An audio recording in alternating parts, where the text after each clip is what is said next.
what is the biggest concern for humanity, for the 7.9 billion people who have inhabited this planet? Climate change, asteroids, World War III, or an next pandemic? Well, there is one that surpasses all of them: population collapse. While most of us today worry about a population overload, what really is a matter of concern is a population collapse. Elon Musk is one of those guys who's really concerned about this matter. In the Wall Street Journal CEO Council Summit, Elon Musk said, "We don't have enough people. If people don't have more children, civilization is going to crumble. Mark my words."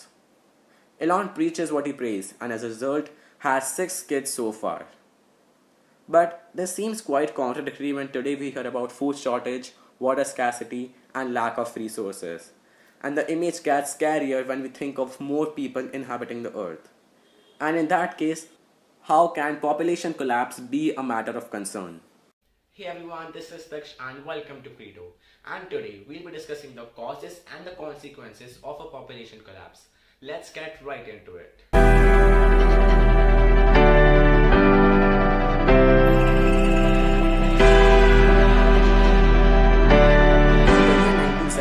Population overload was a big concern, as the annual average growth rate was 2.1% per year globally. Fast forward today, that number is almost halved, around 1.1%.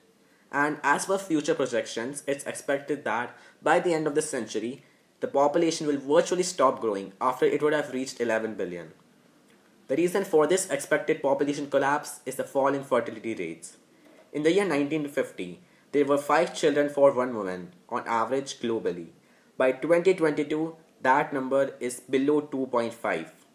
And more developed countries tend to have less children. An average American woman today has 1.8 children. China and Brazil stand at 1.7. Even populous countries like India have a fertility rate of 2%, and in urban areas this number further reduces. Only African countries and most importantly sub-Saharan regions have a high fertility rate. Most developed countries have fertility rates below the replacement rate of 2.1%.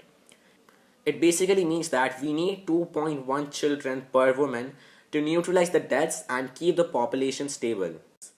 Today, 4 billion people live in cities, and it is projected that by 2050, more than 2/3 of the world's population will live in urban areas.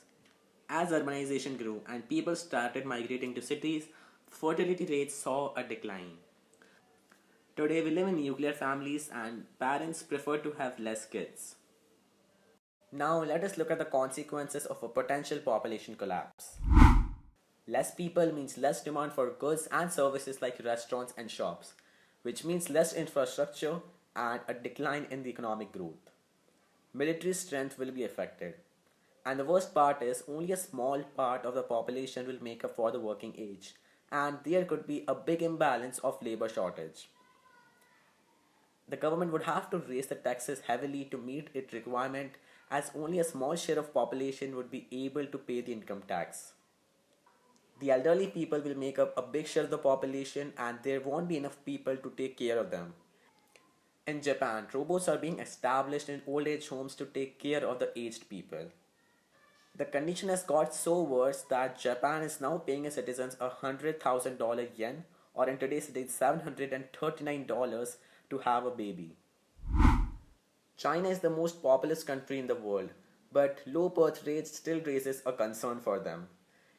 In 2016, the government removed its one-child policy and encouraged the citizens to have 2 kids, and now its citizens are allowed to have up to 3 kids.